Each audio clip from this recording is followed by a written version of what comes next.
बिस्मिल्लाहिर्रहमानिर्रहीम। नाजरीन, पाकिस्तान किसान टीवी के साथ मैं हूं आपका मेज़बान मियां तसव्वुर एजाज़।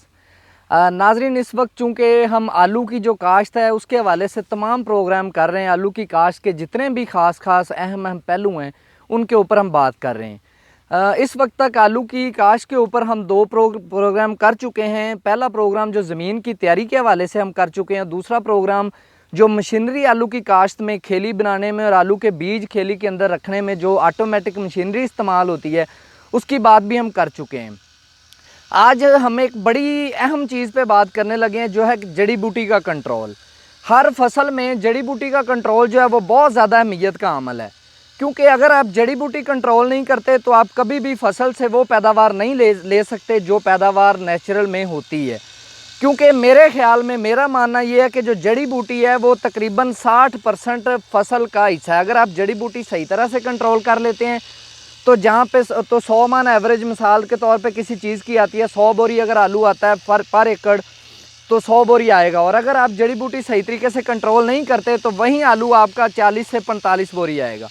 यानी कि सिर्फ जड़ी बूटी का जो कंट्रोल है, इसका जो किरदार है फसल की पैदावार के अंदर वो 60% तक है। यानी कि 50 से 60% अगर आप जड़ी बूटी को कंट्रोल करें तो वहीं वाली खादें और वहीं सारी फर्टिलाइज़र प्लान के ऊपर आप क्या करेंगे, आप मैक्सिमम और नॉर्मल जो पैदावार ले सकते हैं। और अगर आप कंट्रोल नहीं सही तरीके से कर पाते तो क्या होगा कि आपकी पैदावार 50 से 60% कम आएगी।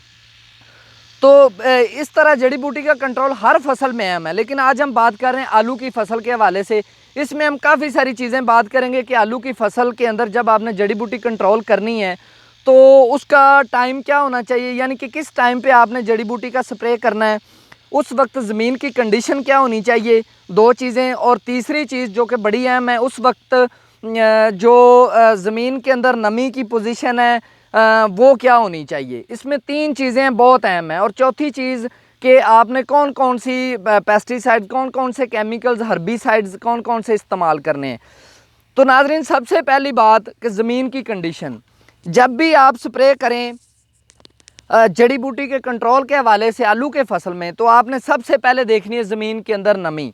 आम तौर पर दूसरा पानी जब हम लगाते हैं, पहले पानी पे तो फसल का उगाव भी नहीं होता और जड़ी बूटी का उगाव भी नहीं होता। आम तौर पर जब हम दूसरा पानी लगाते हैं तो उसके बाद फ़ौरन स्प्रे करनी पड़ती है, या 2-3 दिन या 4 दिन 5 दिन ठहर के स्प्रे करनी पड़ती है। वो फ़र्क आ जाता है क्योंकि बीज की जो नशोनमा है उसमें हर बीज के अंदर फ़र्क होता है।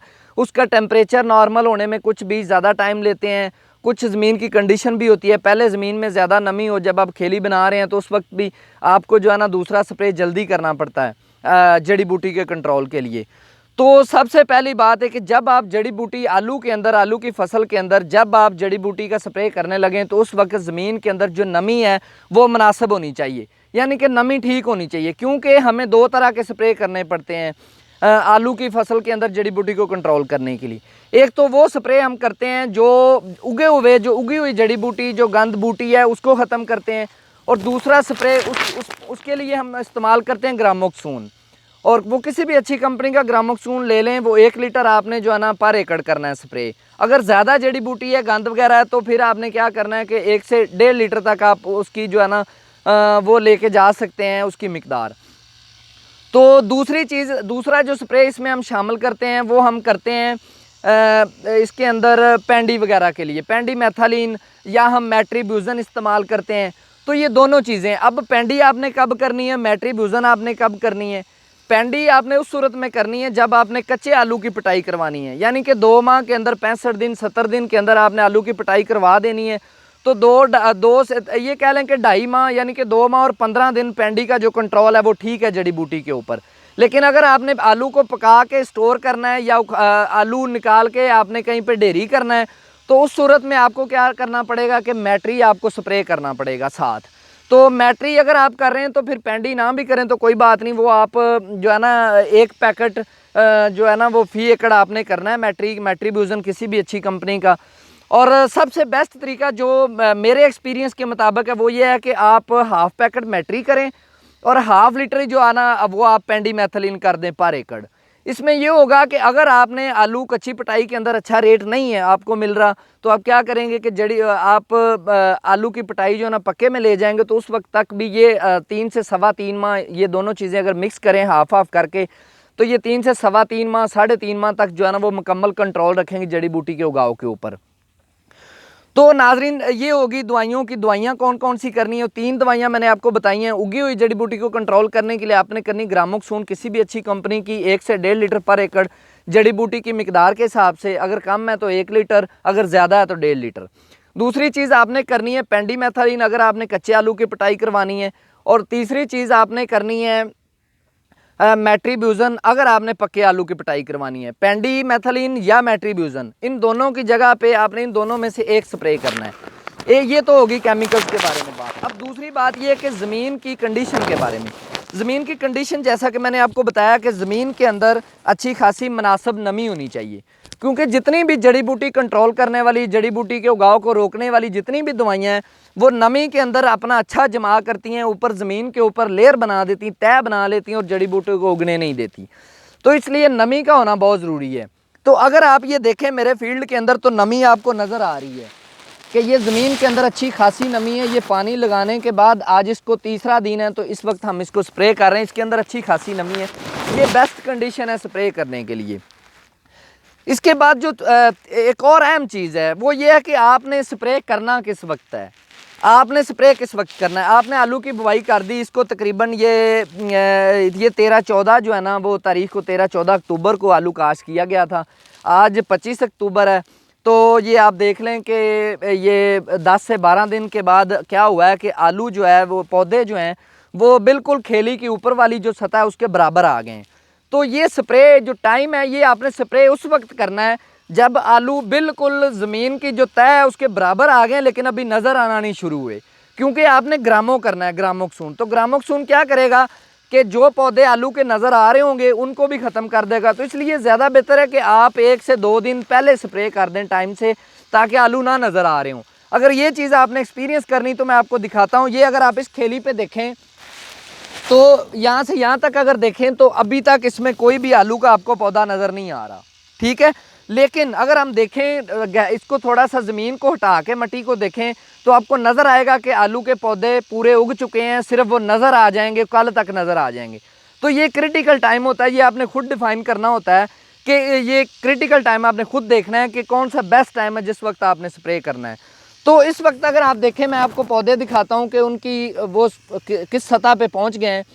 एक पौधा नाजरीन ये नज़र आया है। अब इसमें होता ये है कि कुछ पौधे उनको, एक पौधा ये है, कुछ पौधे उनको ज़्यादा नमी मिल जाती है, वो जल्दी उगाव कर जाते हैं, कुछ पौधे पीछे रह जाते हैं। तो ये 2 पौधे आपको नज़र आ गए इस फासले में।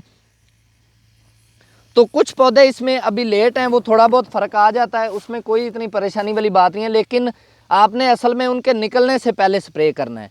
तो अगर आप गौर से देखें तो ये 2 पौधे हैं, ये 2 पौधे इस वक्त ये ज़मीन की सतह के बिल्कुल बराबर हैं।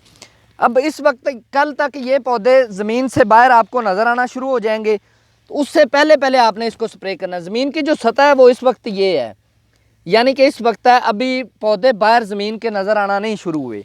इसको ग्रामोक्सून के असर से बचाने के लिए हमें ये जो है ना ख़ास एहतियात करनी पड़ती है। तो ये नाजरीन 3-4 चीज़ें स्प्रे के टाइम के हवाले से, ज़मीन की पोजीशन के हवाले से, और तरीक़ाकार स्प्रे का क्या होना चाहिए। तरीक़ाकार ये है कि मशीन, इसमें मशीन कौन कौन सी आप इस्तेमाल कर सकते हैं। एक तो सिंपल हैंड पंप वाली मशीन है, वो भी आप इस्तेमाल कर सकते हैं, लेकिन उसमें आपको 2 खेलियाँ जो है ना वो रूटीन में लेके जाना पड़ती हैं। और दूसरा बैटरी वाली जो छोटी मशीन आती है, उसमें भी आपको 2 खेलियाँ लेके जानी पड़ती है। और तीसरी ऑप्शन जो आपके सामने यहाँ पे बंदा स्प्रे कर रहा है वो आप देख सकते हैं, तीसरी ऑप्शन इंजन वाली मशीन वाली है। तो ये इंजन वाली मशीन वाली ऑप्शन आप देख रहे हैं, इसमें भी एक बहुत अहम चीज़ है जो मैंने आपको बतानी है। जब भी आप जड़ी बूटी वाला स्प्रे करते हैं तो आपने उसका फैलाव बढ़ाना है। फैलाव बढ़ाने का क्या मतलब है? फैलाव बढ़ाने का मतलब ये है कि आपने उसको फवार की शक्ल देनी है। बेशक वो आप हैंड पंप वाली स्प्रेयर से मशीन कर रहे हैं, स्प्रे कर रहे हैं, या बैटरी वाली मशीन से स्प्रे कर रहे हैं, या इंजन वाली मशीन से स्प्रे कर रहे हैं, तो आपने उसकी फवार बढ़ानी है।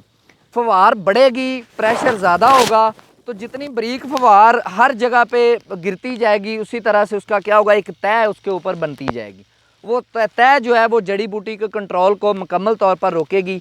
और इसमें अभी आप देख लें, मैंने उसको स्पेशली कह के इंजन वाले को, मशीन वाले को स्पेशली कहा कि आप इसकी फवार जो है ना इसकी बारीक करें और इंजन का प्रेशर बढ़ाएं, ताकि ज़्यादा पानी निकले, दवाई ज़्यादा निकले और फवार की शक्ल में निकले और उसके ऊपर जो है ना एक तय बनती जाए। तो ये काफ़ी सारी चीज़ें, मेरा ख्याल है कि इसमें स्प्रे के हवाले से आलू की फसल के अंदर जड़ी बूटी के स्प्रे के हवाले से कोई भी चीज़ मेरे ख्याल में कि रह नहीं गई, सारी चीज़ें मैंने डिस्कस कर दी हैं। और इंशाल्लाह ताला ये वो चीज़ें हैं जो खुद आजमाई हुई हैं और जिनके ऊपर हम खुद अमल कर रहे हैं, और इंशाल्लाह ताला इनका रिज़ल्ट 100% है। पैदावार भी इंशाल्लाह ताला अच्छी आएगी, अखराजात भी आपके कम होंगे, क्योंकि अगर आप जड़ी बूटी को सही तरीके से कंट्रोल नहीं कर पाते तो आपकी पैदावार भी ऑफ हो जाती है, आपके अखराजात भी बढ़ जाते हैं। एक साइड पे आपकी पैदावार ऑफ हो जाती है, दूसरी साइड पे आपको यूरिया वगैरह या मुख्तलिफ खादें ज़्यादा डालनी पड़ती हैं। तो इन तमाम तकलीफ से, इन तमाम परेशानियों से बचने के लिए ये जो तमाम चीज़ें मैंने आपके साथ शेयर की हैं, इनको माइंड में रखें हमेशा आलू के फसल के अंदर जड़ी बूटी को कंट्रोल करने के लिए। और दुआ में याद रखिएगा, पाकिस्तान जिंदाबाद, किसान पाइंदाबाद।